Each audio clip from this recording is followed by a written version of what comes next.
Hello, everybody, and welcome to our launch event.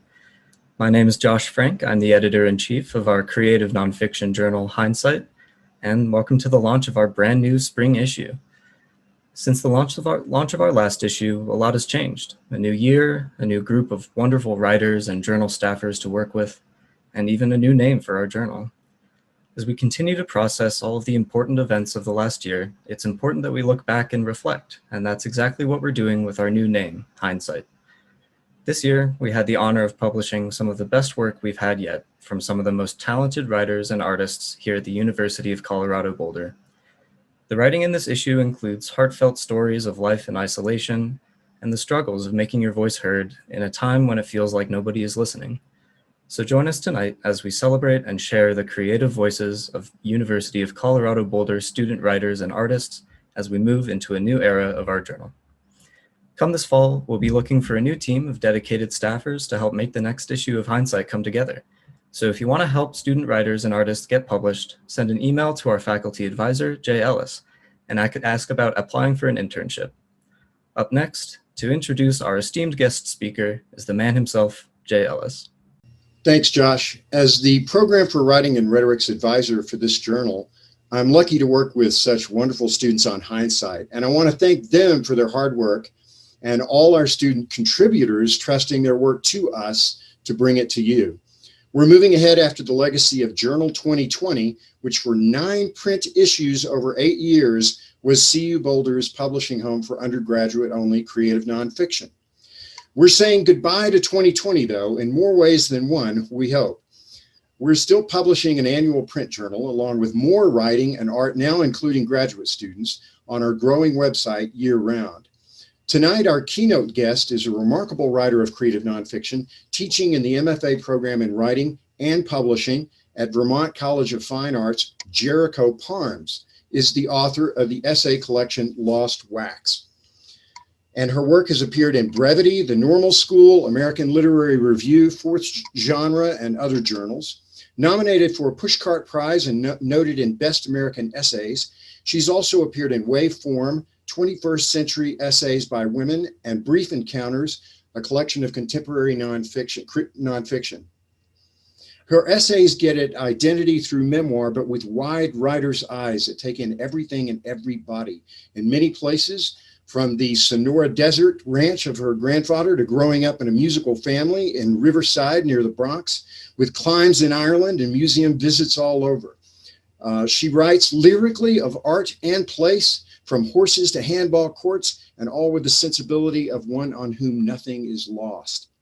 On Oprah.com, alongside books by Anthony Doerr and Rachel Cusk, Lost Wax was hailed as a mixed meditation on art, wonder, loss, and identity, with each sentence carved like a sculpture, work that is inventive and harrowing. Please welcome Jericho Parms.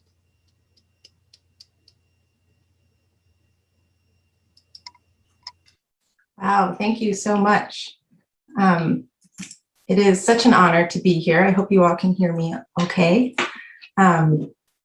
Thank you. Okay. What an honor to be part of this incredible and exciting event, celebrating this new issue and helping you all mark the transition from Journal 2020 to Hindsight. Thank you to Jay Ellis for that wonderful introduction, to Eric Berger for the invitation, and to all of the amazing staff of this journal.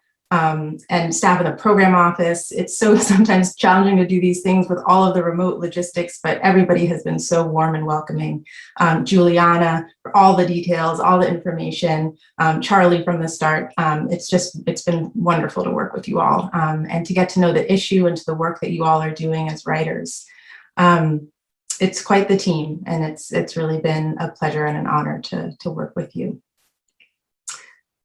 So, Hindsight, the wonderful welcome video that greets folks on Hindsight's website, contains this message.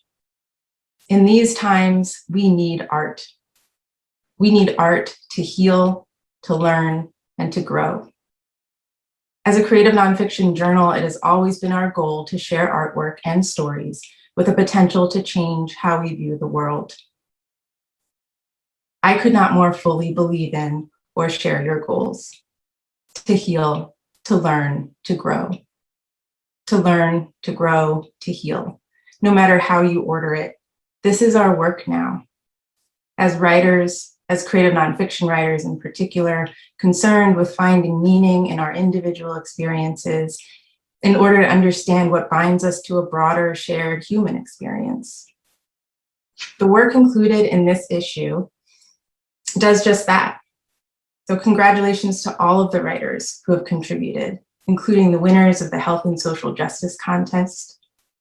When Chloe Andrews in the essay, June 27, 2020, Aurora, Colorado, writes about Black Lives Matter protests in response to the killing of Elijah McClain, we learn, we grow, we get that much closer to healing.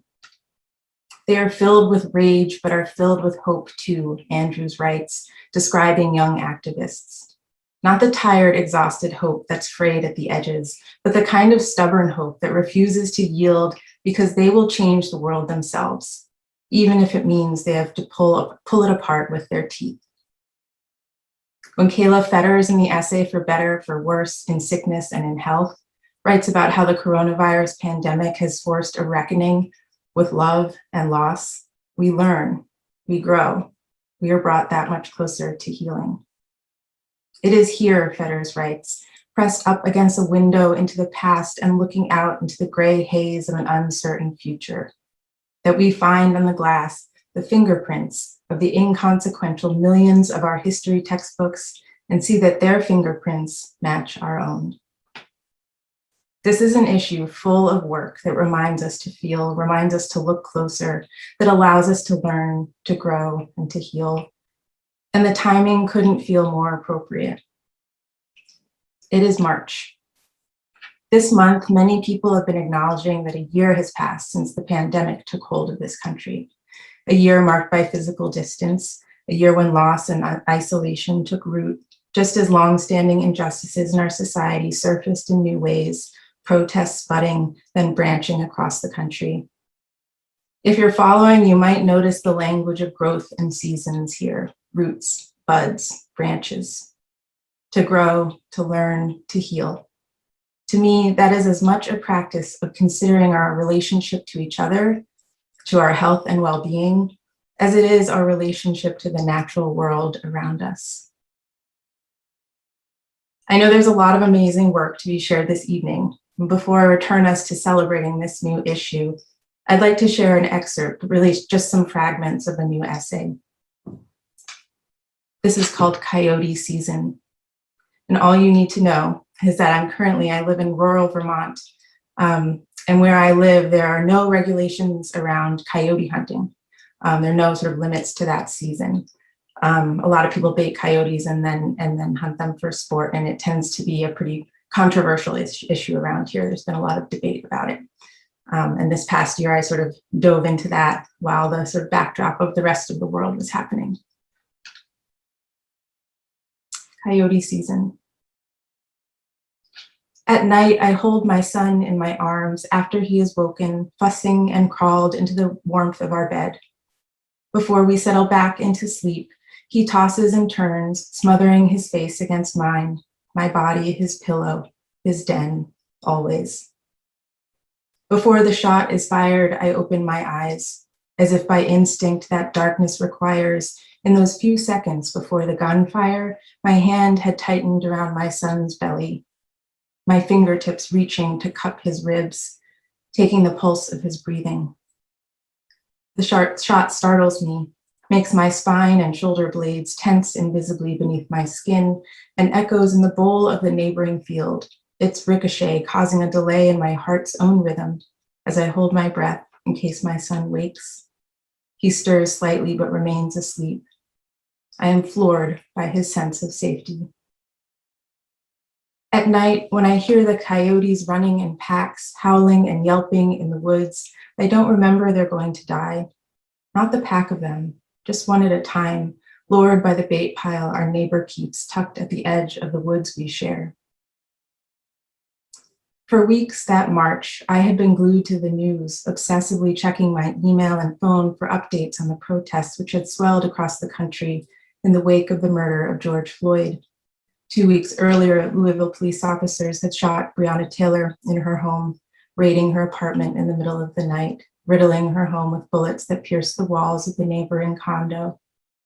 I didn't know then, but I suspected this would be a season of reckoning, marked by the thaw of winter turned spring, the trappings of change on a larger scale.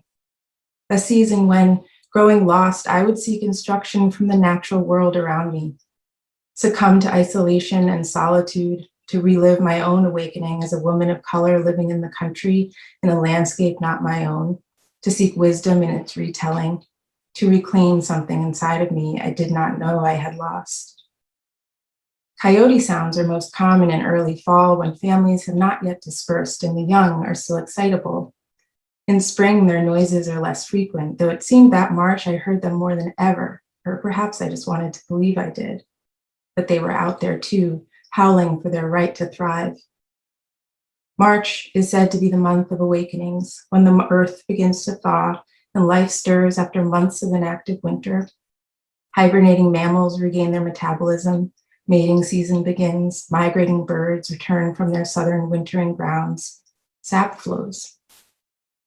2 years earlier, my son had been born in March and my own revival began, that new awareness of my body as creature, birthing, nursing, both widening into a new softness and hardening with a previously unfathomable survival instinct. The next time a shot startles me awake, my body hinges abruptly and I catch and steady myself, seated upright, my heartbeat bulging in my ears, a dead weight on my chest and shoulders.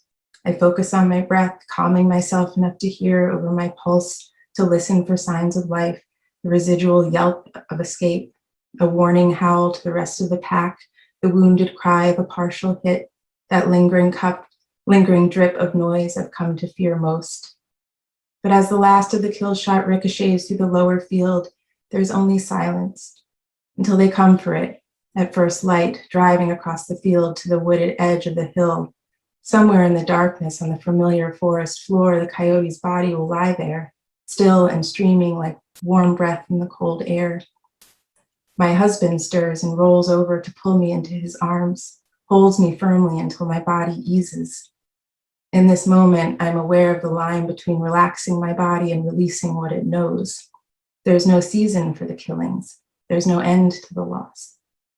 Still, the coyote's sounds fill the woods, high-pitched yips, chattering howls like laughter, like wailing. When in groups, it's a chorus of sound. There's little the coyotes cannot withstand. Unlike mammals, many mammals that enter different levels of dormancy or hibernation, coyotes remain active throughout the winter and have a reproductive strategy that helps them survive and sustain themselves. In the morning, after one of my sleepless nights, I walk amid the winter frost. I'm aware of the endlessness of the seasons here, the long, trying winters. I'm overcome by the need to move, to feel movement in my legs. I want to be in the streets of Minneapolis and Louisville and Atlanta, the familiar old neighborhood of New York. I want to be home, burrowed in bed with my family. I'm so overcome with rage that I cannot remember the last time I thought of grace. Around me, the snow glares white, absorbing nothing of my uncertainty or fear, but reflects it back, blinding, piercing. There's no way to escape the glare. In nature, what follows periods of awakening is a period of transformation, vitality, and maturation. In spring and summer, hillsides change from snowy white to a mosaic of green. Birds break the silence of the winter months. Trees take advantage of the leafless canopy, flower, and allow the wind to spread their pollen. Mammals court, birth, leave their trace, teach their young. In fall, we prepare again for winter. All senses detect a change in the air, a waning light, fewer birds, animals preparing for fluctuating climate, erratic conditions, varying degrees of hibernation or dormancy, a general bracing for winter. By the time we reach March, we know that we've endured the coldest season. The survival instinct is strong. Without the seasons, what is left but an endless demand for resistance, an unworldly sense of stamina? At night, the sound of my son breathing feels like a warm wind howling. My husband, heavy and dreaming, snores in bursts, whistling inhalations, high-pitched exhales. In the absence of sleep, I feel my body stir and crave an outlet too. I want to yelp and howl along with them, add my warm breath to the dark air. Not so much to call them back to me, they've been here all along. Not so much to ward off others, we are safe for now in our remote existence, but to remember always just how animal we really are and just how much the world depends on that very fact. Hindsight, as they say, is 2020, and I do believe we'll look back with clarity one day, just as we strive to move forward with a clarity of purpose, with a commitment to our common humanity, with the knowledge of the strength and the resilience that bind us, not just as people, but as writers, and will carry us forward together. Thank you. We're off to a great start tonight. Thank you so much, Jericho, for sharing that. And I know we're all on mute right now, but let's get a little bit more of the snaps up in the Zoom boxes for Jericho Parms. All right, well, this is my third semester working with the Journal in their marketing department. You might remember me from last semester. Still the marketing director, still here. As staffers come and go, as their schedules change and their responsibilities change with time as well, I can honestly say that our marketing department has never accomplished so much work so quickly in just one semester. So with that being said, I'd like to thank all of our wonderful student staffers who were able to balance their academic responsibilities, social life, and additional extracurriculars, all while assisting in making this journal great. And I must point out, unlike most journals out there, ours practices blind review. And if you don't know what blind review is, I'm here to tell you about that. So we read all the submissions with no names attached, and then we never weigh on work that we recognize if we recognize a name. So we're only publishing the best submissions we get here at Hindsight. Now I'd like to introduce someone who is no stranger to our former name, Journal 2020. Kayla Fetters is a two-time winner of our annual writing contest. First, she won first place in our Writing on Sustainability contest from last spring semester. Kayla Fetters is also the author of this year's Health and Social Justice Contest runner-up for Better, for Worse, in Sickness and in Health. She graduated from CU Boulder in December of 2020 with a degree in Molecular, Cellular, and Developmental Biology. Yeah, she did that. We're super excited she's able to be here with us tonight. So without further ado, I'm really excited to present to you Kayla Fetters. Thanks a lot, Jessica, and thanks to everyone here at Hindsight. I really appreciate the opportunity of getting to read again here, so I'll just hop right into it. For better, for worse, in sickness and in health. In 1348, as the Black Death claimed the lives of his friends and family, Francesco Petrarch, a prominent figure of the Italian Renaissance, wrote, "Where are our sweet friends now? We are, why pretend, truly alone. And behold, even as we speak, we too are drifting apart, and we vanish like shadows." 700 years later, in the middle of the strangest march of the modern era, most world leaders scrambled to inspire global cooperation. I was attempting to maintain social cohesion on a smaller scale, in one small condo shared by me and my boyfriend. Businesses were shuttered, grocery stores were barren, and a shelter-in-place order was forthcoming. Faced with an incalculable length of time in isolation, I opted to shack up during lockdown and weather the pandemic with my partner. We lived hours apart and saw each other on weekends only, so we were giddy with the idea of spending an indefinite amount of time together under the same roof. Plus, the end-of-the-world atmosphere lent the endeavor a lacquer of intensity. I pulled into my beau's driveway, tooted my horn, and waved a bottle of wine and watercolor painting supplies out the window. Our world was shrinking, fear and uncertainty blurring the periphery, but we were going to make the most of it, damn it. We cohabitated for a grand total of 7 days before it became painfully obvious that our lifestyles were not compatible. You play Call of Duty every night? For how long? There are only so many arts and crafts you can make with a person before you find yourself sneaking off to the basement, desperate for a moment alone. After one short week of experimenting with love in lockdown, I found myself packing up my Honda outside of his apartment, sobbing. I'm not alone in pandemic-related relationship woes. Cut off from external activities and trapped together, many couples have called it quits. Ultimately, I'm one of the pandemic's lucky casualties. I walked away with a broken heart, not permanent lung damage or a deceased relative. 1,000 miles across the country, another partnership quietly imploded. Early on a spring morning, the phone buzzed. Grandpa Bill was in the hospital with pneumonia, COVID-19 being a suspected agent. It's a bit of an odd thing for a grandchild to write about her grandparents. There's space between us, cultural, generational, physical, that thwarts easy understanding. I got to know my mother's parents in 2-week increments via road trips across the Corn Belt over holidays. Grandma and Grandpa's house was boilerplate Midwest working class, split level, red brick, wide lawn, ringed with mulberry trees and adjacent to a cornfield. 3 daughters were raised here and countless grandkids. Constant traffic from IL-53 was a soundtrack to my childhood summer nights, tucked into bed in the guest room, the same bed in which my mother slumbered in her own youth. As a kid, I simply absorbed my grandma and grandpa the way I synthesized everyone in my world.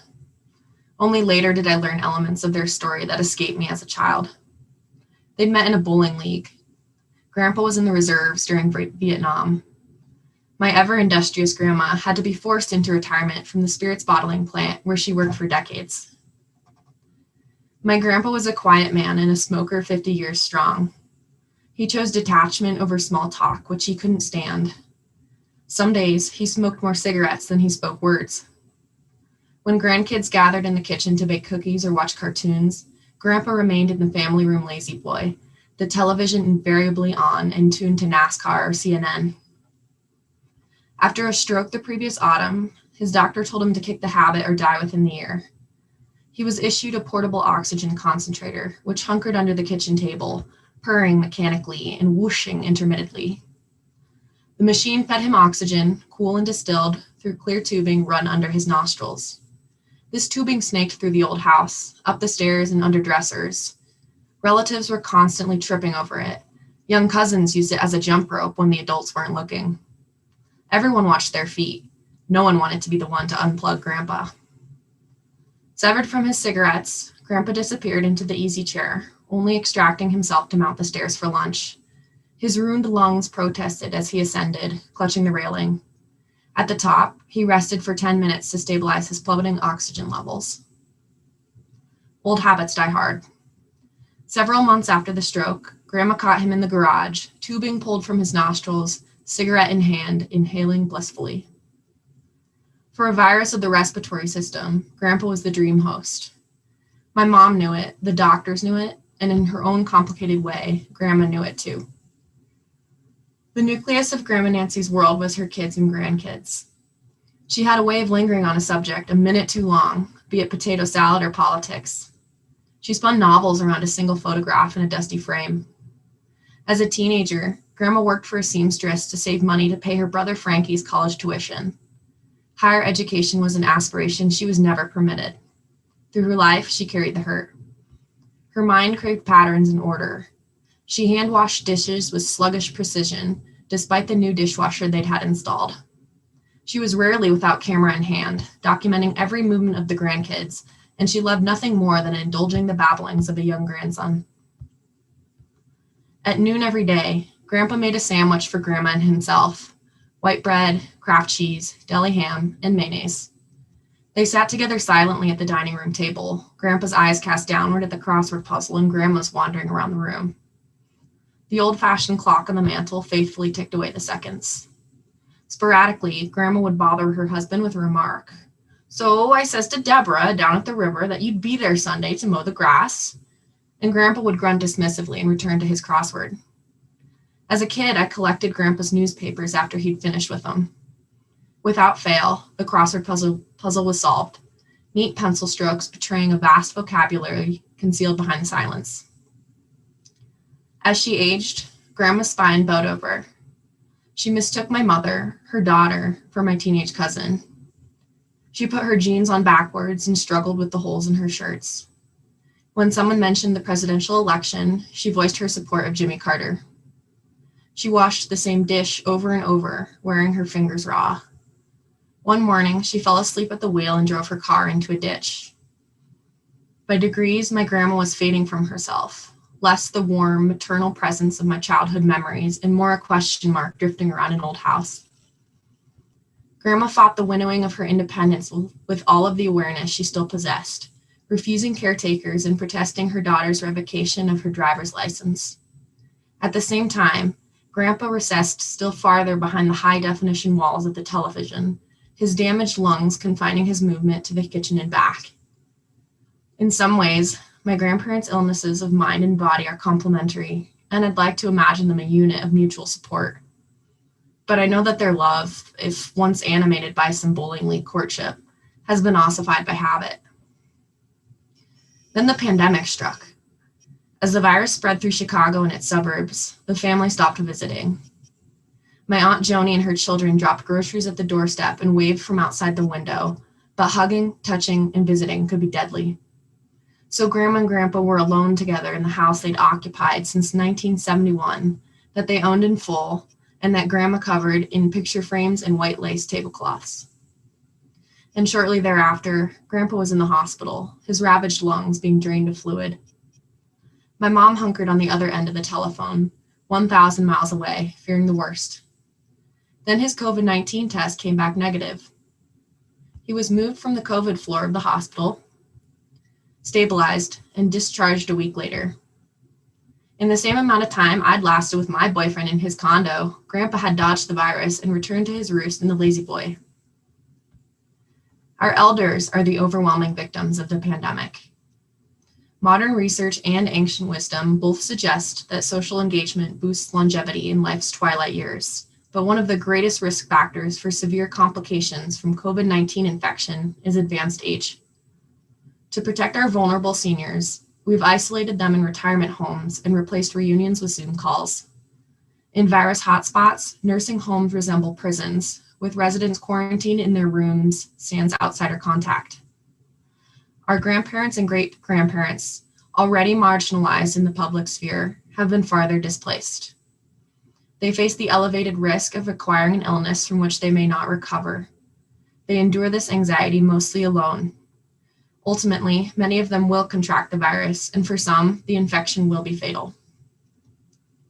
Last summer, my mother teamed up with her sisters to install a Wi-Fi router for Grandpa and Grandma's home. It didn't take.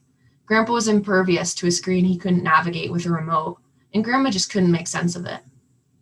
The internet arrived too late in their lifetimes to ensnare their minds the way it did my parents' generation. Bereft of even digital connection, my grandparents have each other and little else. I slipped away to the basement to escape my partner. Grandpa has his garage and his smokes. While my relationship snapped with the frenetic drama of youth, my grandparents will tolerate it all. The dedicated silence, the plastic tubing tangled under chairs, the daily crosswords, and the dust gathering in the places Grandma won't remember to clean. When I returned to my own empty apartment, public radio became my surrogate companion. Gradually, my loss was tempered by the electricity of living this historical moment. Cable news, I believe, serves the same purpose for my grandpa. Ceaselessly spirited away to the epicenter of global goings-on, Grandpa leaves the bottom floor of the tri-level and exists somewhere else. The television is a conduit to his most lucid reality. Grandma pulls him back with her constitutive need. I long for the day when grandchildren can once again fill Grandma and Grandpa's home, their presence easing the loneliness that the other cannot assuage. After all, the Black Death of the 1300s birthed the Renaissance. From the darkness crept much beauty.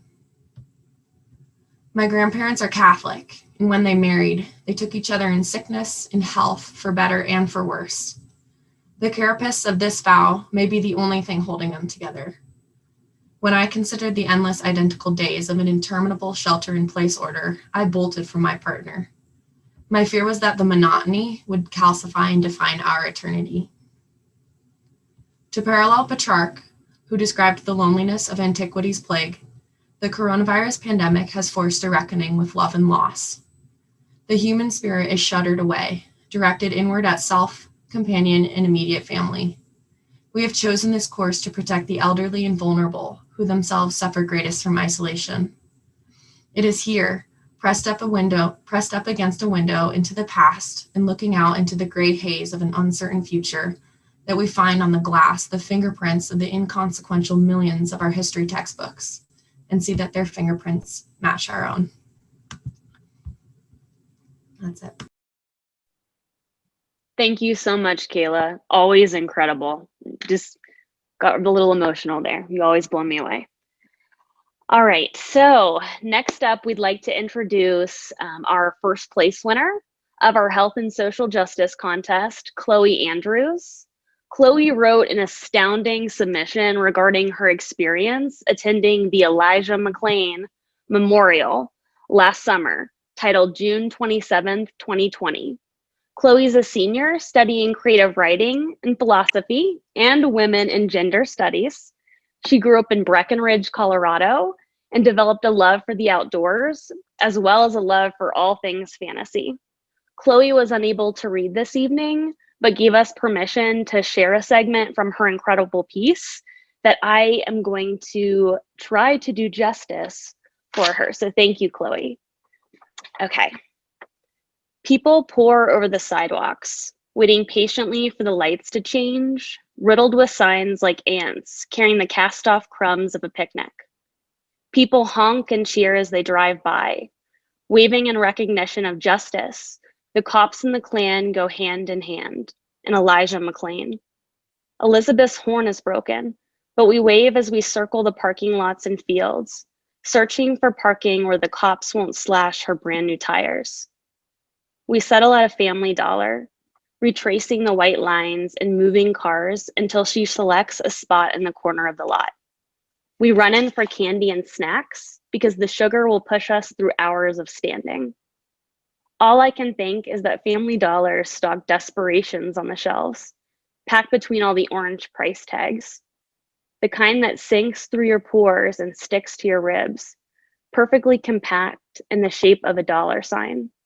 There is so much wrong with the world where people who aren't broke college students need this, that the woman checking out before us asked the cashier for her total before placing an item on the counter.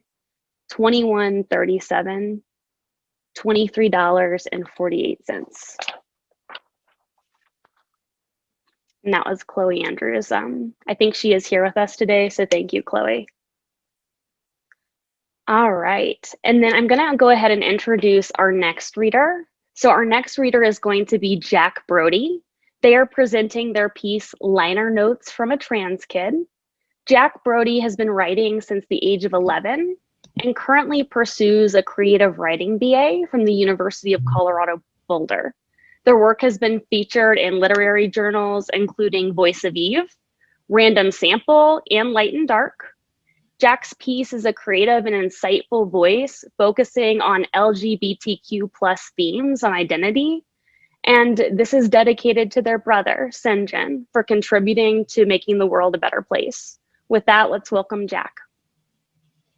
Hello. You're reading this underground art journal?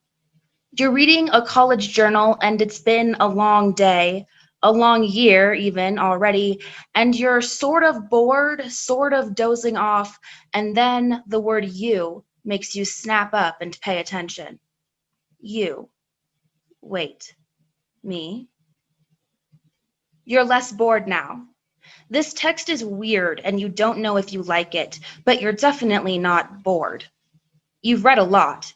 You don't make it to Hindsight without reading until your eyes swell like water balloons, ripe with summer heat, but you haven't read this before. Okay, that's something. Hello. It's the context that matters. A trash bag floating in the wind is only art if someone takes a picture of it.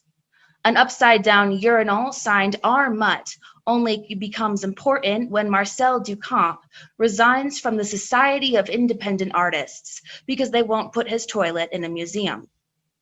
The context is this. A coworker who you want to like says his favorite author is Hemingway. That's not the point, you say, frustrated.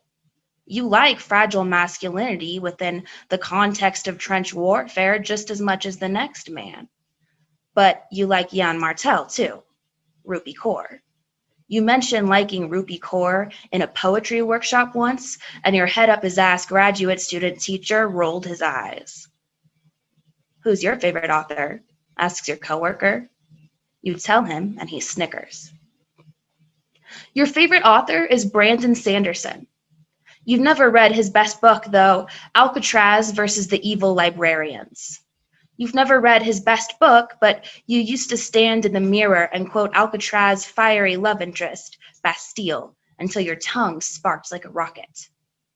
Your favorite author is Kurt Vonnegut, right? Let's get unstuck in time. You don't go for that small talk nonsense on dating apps. You prefer to meet people the old-fashioned way, but when you're bored, are you bored?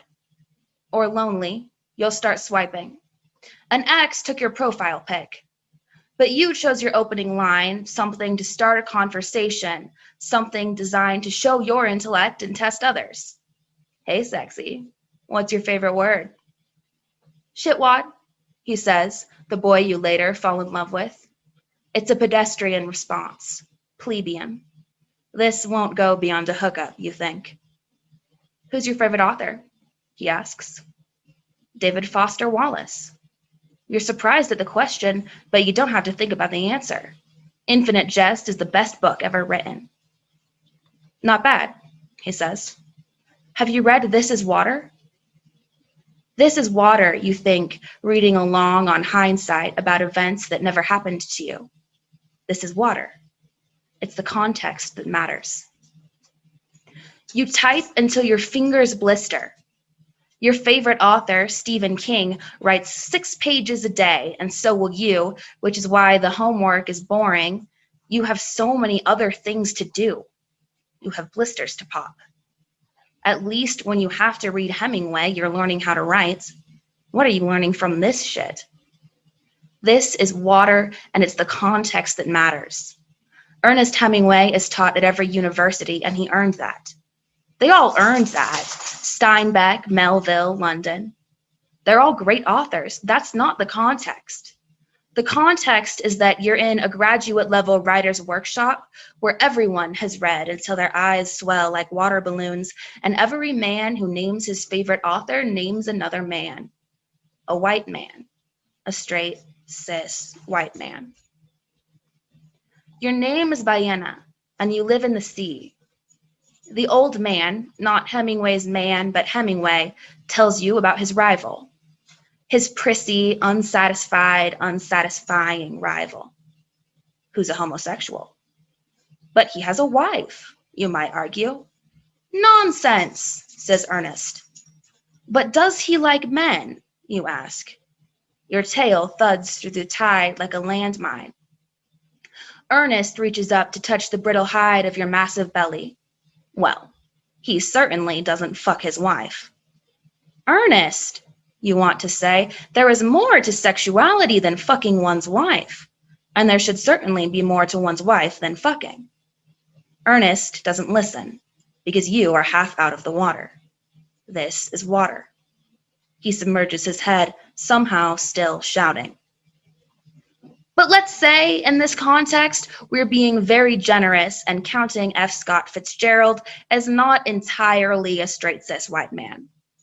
You didn't learn about his sexuality when you read The Great Gatsby in high school, and if anyone brought up Nick and Jay's inherent homoeroticism, you treated it with a passing interest, or worse, a dismissal. They didn't tell you Shakespeare was bisexual either, and though they couldn't hide Oscar Wilde's absurd flamboyance and literal sodomite trial, they did focus more on the woman Dorian killed than on Basil's hopeless infatuation. You are on your first date with the boy you later fall in love with, and you're wondering why no one else ever told you that Shakespeare wrote Sonnet 20 about the Earl of Pembroke. You're thinking that you don't mind gay men, just men who act gay. This is why you so deeply identify with Hemingway's heteronormative sense of masculinity. But then the boy you've just started to fall in love with moves on to a different Ernest and his importance, the importance of being earnest. And for the first time, your favorite author is not a straight cis white man, with the man in front of you. At this point, you're angry. At this point, you're a gay cis white man, and you're angry that, except for in the single diversity class you had to take to graduate, 4 out of 5 of the authors you were told to read were exactly like you, but straight, and the other one was Jane Austen. And you didn't even like Jane Austen. You're gonna flip your shit when I tell you about Alice Walker.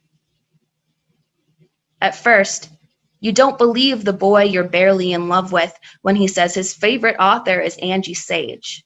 She writes middle grade books. She writes about the 7th son of a 7th son and his princess sister. They're good books, he says. You should read them. They're for children. So was Huck Finn, The Lion, the Witch, and the Wardrobe, The Little Prince. If you're angry, especially if you're straight or white or cis or rich or worship the same God as everyone you know, go read Claudia Rankine's Citizen and maybe you'll calm down. Or maybe you'll get angrier. Good. Be angry. Tell someone why you're angry. As the not male, not white Zora Neale Hurston once said, if you're silent about your pain, they will kill you and say you enjoy it. Tell someone why you're angry. Then tell someone about your favorite author who is not a straight cis white man. Write down your favorite Rumi quote and pin it to your mirror. Add a reminder on your phone to read a lesbian romance novel. Pledge to study Baldwin. You're at dinner with the woman you're so desperately in love with, and you're trying to learn, and you ask if she'll recommend you a book to read about women like her. Trans women? She asks. Or Chicana? Both. Either. She shakes her head. I can't recommend you a book. There aren't any. It doesn't have to be classic literature, you say. She shakes her head again. There aren't any. I mean, there are some YA books with trans kids, but they're mostly white, and even those are about being trans. Would you like it if every book with a cis man was about a man being cis? You think she's wrong, don't you? You think there must be a book, one book, that talks about a trans woman whose transness is not the point. Look it up. Your phone is right here. Google books with trans women and tell me what you find. There could be something someday. Your name is Baena, and you're proud of your name. You're proud to disrupt the water. When you beat yourself, you do it on purpose. Ernest and David and Jack all stabbed their carotid with a ballpoint and bled out on the page, but they died to end their world, and you died to save it. Your name is Baena, and you're proud to disrupt the water. You write until your fingers blister. You write about a trans man and a gay woman, and a brown trans gay woman, so the next trans kid doesn't have to beach themselves beneath Hemingway's bleeding fingers. You write, and it saves the world.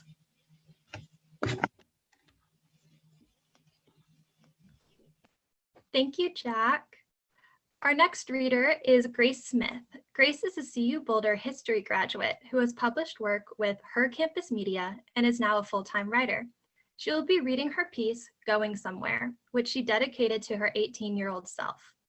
This piece provides a sobering insight into facing major life changes and where we go from there. And now I'm very excited to introduce Grace Smith. Hi, everyone. Can everyone hear me okay? Yeah, okay, awesome. Excuse my shaky voice. Speaking in front of people, even on Zoom, is terrifying to me. So here we go. My piece is called Going Somewhere.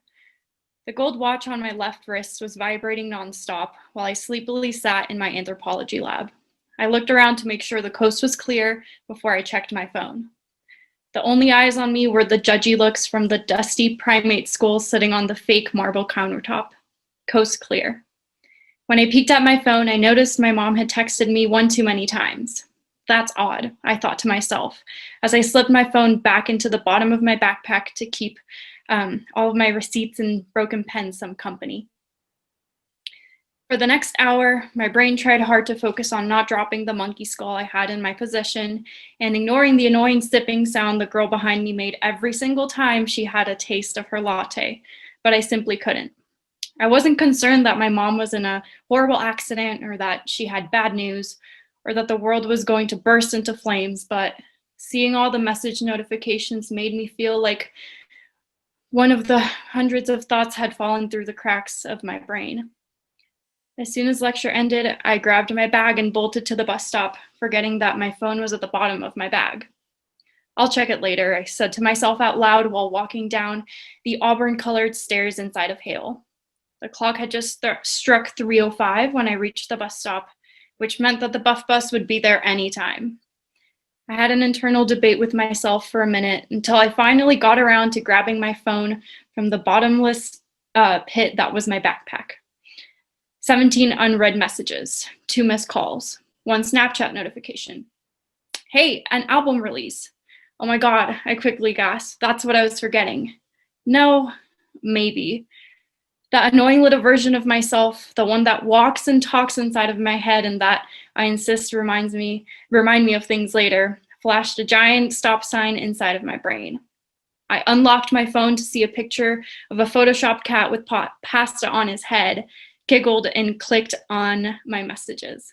My mom's messages popped up on the screen, and then I realized what I had forgotten. Eviction day, or moving day as she liked to call it. Eviction day. From over 1,000 miles away on the California coast, my mom texted me a few pictures of her tiny Honda Civic, packed and ready to go to their next home, Motel 6. In every picture, my dad was in the background, sitting on the ground with his head buried in his arms, and in every picture, my mom was cracking a smile. The last text read, "Don't worry about me, I will be okay." She would be okay. I knew she would be. However, I wasn't okay. I thought I would be, but I wasn't. I snapped out of my clouded thoughts. A flood of backpacks and people kept pinballing me between them, keeping me from getting on the buff bus. Damn it. Oh well, maybe the next one. While standing on the concrete sidewalk, watching the campus visitors look at the brand new Case building in awe, my brain went back into thinking how my entire life had just been placed inside a couple boxes in a Motel 6.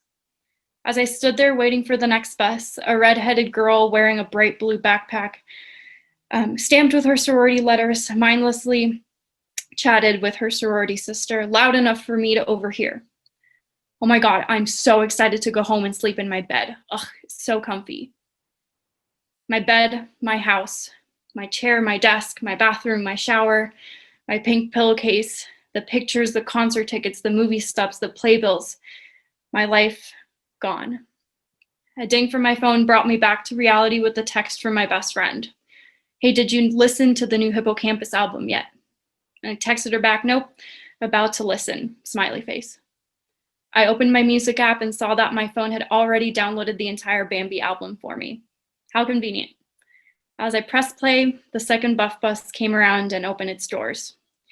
The annoying little version of myself demanded I get on the bus, but I refused. Just as quickly as the bus came, it went. I had missed another bus. My soul felt non-existent. I couldn't move. What do I do? Where do I go? I'm only 19. My thoughts were once again interrupted by the auto-tune sound of an electric keyboard. The lyrics read, I swear to God I wasn't born to fight. Maybe just a little bit. Enough to make me sick of it. My attention turned to these lyrics as if the universe was giving me a weak pat on the back with a mediocre sorry to tag along. I was sick of it. So sick of the universe kicking me down when I'm just getting back up. After a few seconds of self-pity, I decided to focus on the album. The album was permanent. It wasn't going anywhere. The little voice in my head was commanded to shut up for the remainder of the album. It was the least she could do for me. We could deal with reality later. The next 30 minutes were spent focusing on the music and trying not to spiral. I was sad. I was so sad I couldn't move. I couldn't get on the bus. I couldn't go anywhere. Where was I going to? I spent those 30 minutes watching the buses come as quickly as they went, trying to convince myself to just hop on and go. I didn't. not until the album played its last note. My headphones went silent, and once again I had to face my reality. The next bus was waiting for me to make my decision. The bus driver impatiently tapped his hand on the steering wheel. I'm not sure where or why or how, but I soon came to the conclusion that whether I got on that bus or not, my situation was not going to change. No matter how many times I played that album on repeat and stood still on that sidewalk, the album was going to end and I would have to go somewhere. The least I could do was give that old, crowded buff bus a shot while drowning myself in the soundtrack that would define my life up to this day. So that's what I did. Humming along, I pressed play, moved my legs on the bus. I got on the bus. That bus took me somewhere. And I heard, I'll be making my own way now to where I've got to be. Thank you. Thank you, Grace. And I want to thank all three of you for reading for us. It's always great to hear directly from our authors and hear the pieces in your own voices. So now we're going to move into a short Q&A with Grace to hear a bit more about the writing process. So first question, Grace, how did you get started as a writer and what made you decide that you wanted to pursue writing as a career? I'm unmuted, cool. When I was 14, I had just moved to the US from Costa Rica, and at the time I didn't really know anybody, didn't really have any friends. Most of my friends were still online and I was still learning English. So I would sit down, and this sounds really cliche for being a Gen Zer, I guess, but I was on Tumblr and I would write and write and write every single night because that's how I was trying to learn English and trying to make friends online because I was really shy. And then when I started getting more comfortable in high school, I tried moving into like the higher level English classes, the APs, the honors classes, and I was always told no. I was always told, you don't know the language that well, so you're going to fail. And I was never given that shot. And then I got to college, and it so happened that I got into the advanced writing and rhetoric program with Dr. Catherine Kuntz, and she was the first person that actually believed in my writing. And I decided to just keep going. I found her campus U Boulder. I would like to say that was by faith. And I realized that everything that I had written in my room when I was 14, I could publish like on a platform that wasn't just an anonymous social media profile. And I remember the first article that I uploaded, or at least that got approved and I got published, I was hooked. The feeling of that, I don't know how to describe it, but I was like, this is so cool. Like, people get to read what I write. And kind of from that moment on, I knew that I had to keep writing. And I decided, you know what? I'm just going to do it for a living and hope for the best. And I'm here. So far it's worked fine. And I hope it keeps going. Well, as a now full-time writer, could you share a bit about what that looks like and what your creative process is? Yes, so I have some notes because if not, I will forget what I'm going to say. But so my creative process depends on what I'm writing. I write stuff anywhere from articles to research. I ghostwrite a lot of my like product, I guess you could say. I do it for people, for companies, so nobody ever knows that it's me. I ghostwrite social media captions, tweets. I joke around a lot and say I tweet for a living, which a lot of people never know that it's like an actual thing, but like that's what I do in my like after my 9 to 5. So my creative process depends on that, but I do have a lot of sleepless nights and a lot of imposter syndrome because starting as a 22-year-old writer and knowing that I'm writing all of these things for either big or small companies, I've that kind of 14-year-old me in the back of my head is still kind of clouded by all of the thoughts of not being a good enough writer. So I think that's come with the creative process and like trying to get through being a full-time writer. But I think that it's also a lot of just fearlessness, like just sit down, write, and do it. That's what I have to tell myself. Grace, which authors do you enjoy reading? Well, that's a loaded question, but right now, Tracy Graves, she wrote The Girl He Used to Know. Love that book. It's one of my like current favorites. As a kid, this also sounds kind of cliche, but I have to say it. The Lord of the Rings literally changed my life. The entire Tolkien trilogy, like all of it, the Silmarillion, absolutely mind-boggling to me. And then I also have my like favorite book of all time is Looking for Alaska by John Green. That kind of changed my entire perspective on life as a teenager at the time. So those, I always go back to those basics when I'm feeling not inspired. Apart from these authors, where do you draw inspiration from? What influences your work? So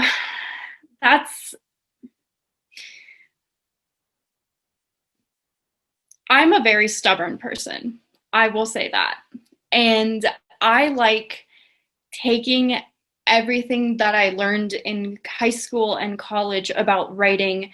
I don't mean this grammatically, but just like everything that people deem to be correct in writing. And I like saying, I don't want to do that, and breaking the rules and doing something different. Because I found myself, as I read more and more books, I kept seeing the same thing, or seeing, like, this is what's expected of you. This is what this sort of, I guess, genre wants you to do, or is this is the correct thing to do. And I don't know why I encountered so much of that in my early stages of being an author, but I was kind of tired of that. And so I grabbed my creativity from wanting to break those rules and bend those rules. That's part of it. And then the second part of it, I feel like my brain, whenever you have those like moments, like the out of body experience where you're like, whoa, like this is something I want to remember. I want to like make sure that I take a mental picture. All of those mental pictures stay in my head, and words kind of just pop along with it. And I take that to do a lot of my creative nonfiction. All right, last question here.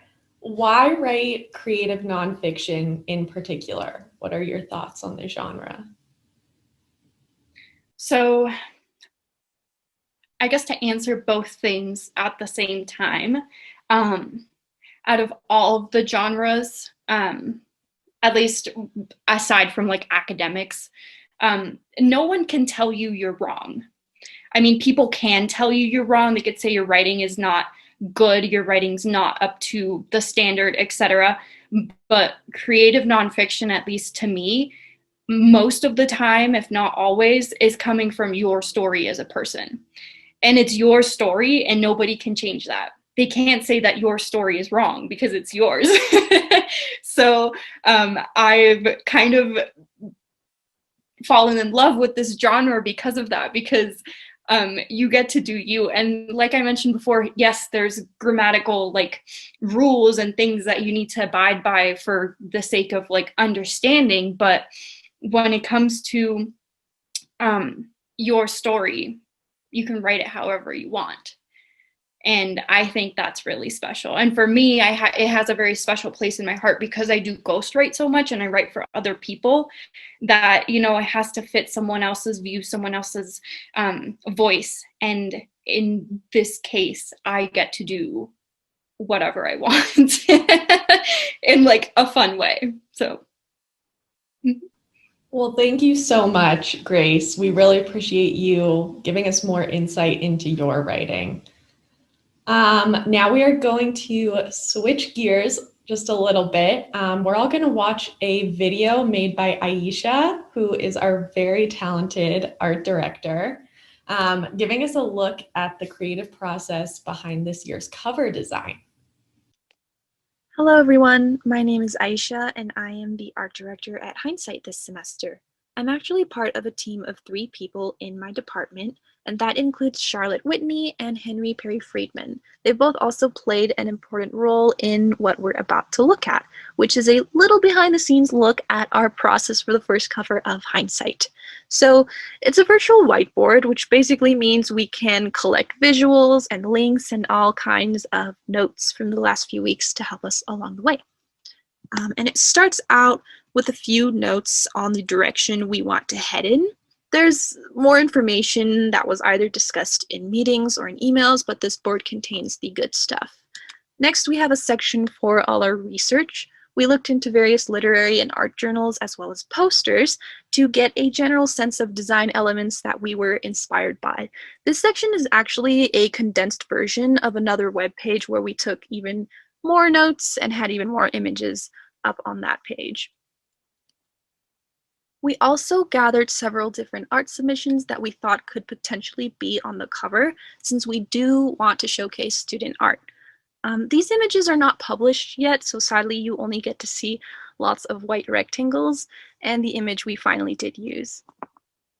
After we did our research, we met to discuss what we learned, what was working, what wasn't, which direction more specifically should we go in with all this new information that we had gathered from both our design inspiration and looking at the images we had collected.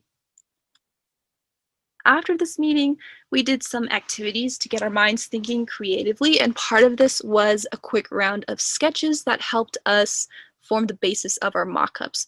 So you can see a few of them here. And again, there's lots of notes on this page to kind of help us along the way. Then we each took to making several different mock-ups to present to the class as a whole and discuss all together. And as you can see, even though there is a lot of variety, each mock-up still aligns with the vision we had developed over the course of this entire process. And finally, the result of all this work is our cover. So I hope this was helpful to anyone who was curious about the art direction process, especially for the cover specifically. Thanks for looking and listening, and I hope you all enjoy the first volume of Hindsight. Thank you so much, Aisha, for that little peek into the creative process. These students are so amazing. Thank you so much, Kayla, Chloe, Jack, and Grace for such wonderful readings. And thank you again to Jericho for joining us, and to Eric Berger for introducing you to us. Thanks everybody for coming to our launch. Students, don't forget to send us your writing and art anytime. We read what's called year-round, and look for another writing contest next fall. We'll leave you with the image on our website so that until our printers can catch up with these amazing students' work, you'll know where to go and read Hindsight. Good night.